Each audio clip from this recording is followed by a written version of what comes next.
মুমিনদেরকে বলা হয়েছে তোমরা কখনো হতাশ হবে না, কারণ তাকদীর লেখা হয়ে গেছে, হতাশ হওয়ার কোনো কারণ নাই।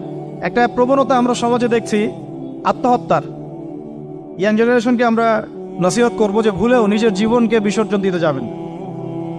আল্লাহ রাব্বুল আলামিন আপনাদেরকে সৃষ্টি করেছেন তার ইবাদত করার জন্য এবং তার জমিনে তার দিনটাকে প্রতিষ্ঠা করার জন্য। খেলায় খেলায় আপনার জীবনটা নষ্ট করবেন না, ঠিক আছে ভাই? আল্লাহ বোঝার তৌফিক দান করেন। তো কলম সৃষ্টি করার পরে কিয়ামত পর্যন্ত সব লেখা হয়ে গেছে। এখন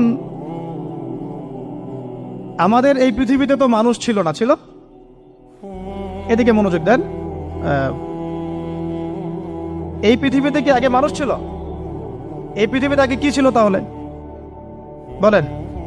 হ্যাঁ, মাশাআল্লাহ। এই পৃথিবীতে আগে কি ছিল? এখন ওরা নাই।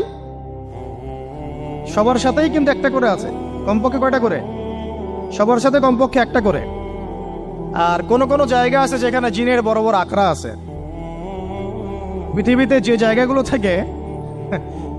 জায়গাগুলো থেকে ইসলাম বিরোধী অপতৎপরতাগুলো চলে, ওখানে জিনের আখড়া বেশি। আর কথা বুঝতে পারছেন?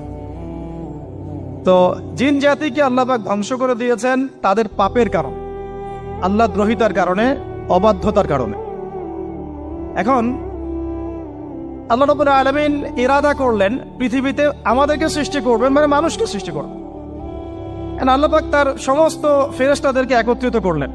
ঘটনাটা কিন্তু খুব ইন্টারেস্টিং।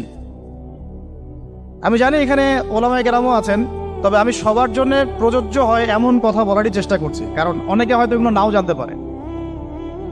তো আল্লাহ পাকের ভাষায় আমি যদি বলি, আল্লাহ রাব্বুল আলামিন বলছেন, বা'দা আউযু বিল্লাহি মিনাশ শাইতানির রাজীম, ওয়াইয ক্বালা রাব্বুকা লিল মালাইকা ইন্নী জাঈলুন ফিল আরদি খলিফা। হে নবী মুহাম্মদ সাল্লাল্লাহু আলাইহি ওয়াসাল্লাম, তুমি স্মরণ করো সেই সময়ের কথা যখন আল্লাহ তোমার রব সমস্ত ফেরেশতাদেরকে ডেকে বলেছিলেন যে ইন্নী জাঈলুন ফিল আরদি খলিফা, আমি জমিনে মানে পৃথিবীতে আমার খলিফা পাঠাতে চাই। কি পাঠাতে চাই? আরো জোরে বলেন। আল্লাহ পাক বলেননি পৃথিবীতে মানুষ পাঠাতে চাই।